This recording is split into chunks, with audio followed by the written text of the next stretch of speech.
So yun, malapit na matapos yung war natin. Shoutout sa naging kalaban namin. Requestin ko, syempre. So, na natin ang heroic attack natin ngayon. Si Immune. So, i-replay natin yung attack niya.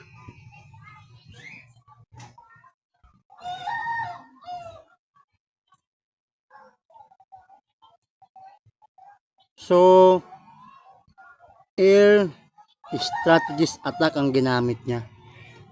May ENB tsaka battle blimp. Mukhang mahusay. Meron din prince, no? Pero sige, tignan natin kung paano siya umatak.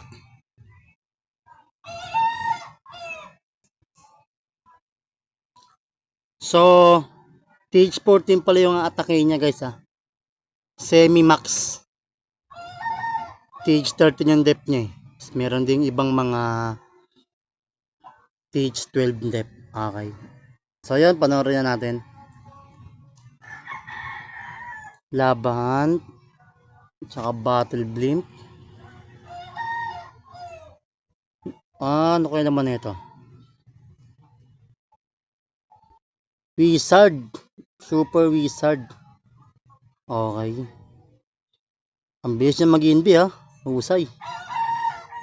Kailangan talaga mabilis kasi, guys, napapalibutan ng mga dep yan. Papalibutan ng dep yan. Okay. Pasensya na kayo kaya tinuturo ko, ha. So yan, balik tayo. Namatay na. So siya magda-drop ng tropes. Ayun. Sa right side baba, nag-drop siya ng tropes. Dragon sabay-sabay. Sinabay niya rin yung minions.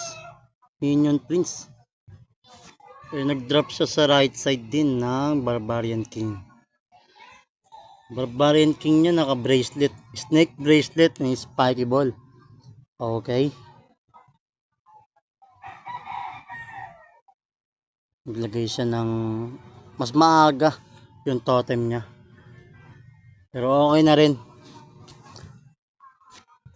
Talagang umiikot yung dragon, ano. Para siyang may kanya-kanyang isip. Kanya-kanyang mundo. So, taga natin. Ay, naatake yung warden. Ayun. Namatay yung warden.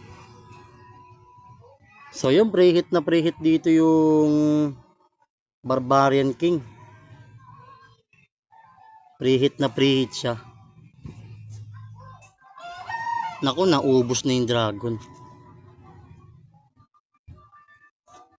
Pero may natira pang press dito, ah. Tignan natin ang miracle na gagawin na ito. Tignan natin ang miracle.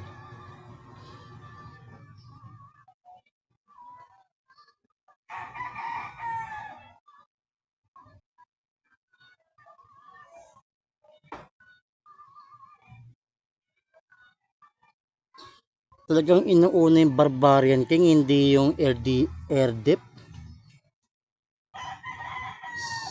Ubos ang dragon.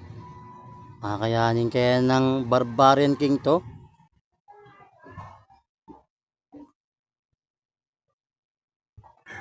Ayun, mag-ability siya. Ako, ang daming snake. Teach level 18 na pala, sorry. Ang snake bracelet snake niya. Snake bracelet niya. So yun, 3 star, guys. Shoutout kay Immune. Husay, mahusay.